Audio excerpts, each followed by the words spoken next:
below the surface of the Oscar Zero launch facility outside Cooperstown, North Dakota.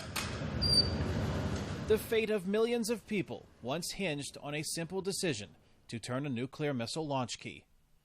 Once that key activated a nuclear-tipped Minuteman Intercontinental Ballistic Missile, or ICBM, there would have been no turning back, and no limit to the death and destruction it would cause. The people that had these jobs, these missileers, they took their jobs very seriously.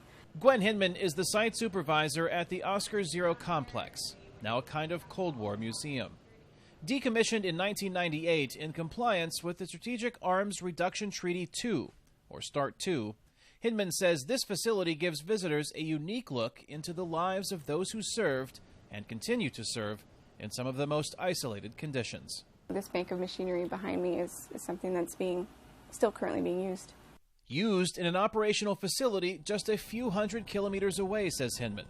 Lax security in such facilities in other states, a cheating scandal among some serving as missileers, and an overall lack of mission focus since the end of the Cold War has drawn attention to an almost forgotten part of the U.S. military. These are complex systems, and they're run by humans who make errors. Kenneth Benedict is the executive director of the Bulletin of the Atomic Scientists, a publication established by those who created the first atomic bomb in the 1940s, as a way to warn the public about the consequences of using nuclear weapons.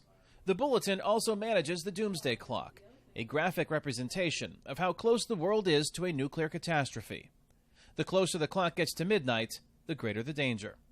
The clock currently stands at 5 minutes to midnight, not solely because of the danger of war, says Benedict, but by the danger posed by mishandling a nuclear weapon.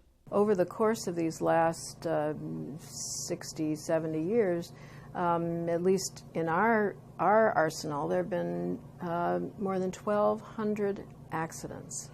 Earlier this year, the U.S. Air Force removed 50 nuclear missiles from their silos, bringing the total number of launch-ready land-based ICBMs to about 400, the lowest level since the Cold War.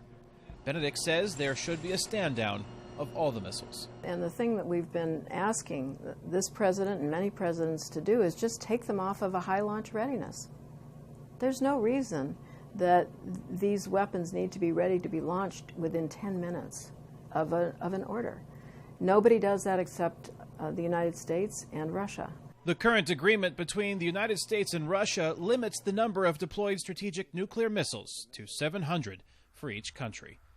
Kane Fairbaugh, VOA News, Cooperstown, North Dakota.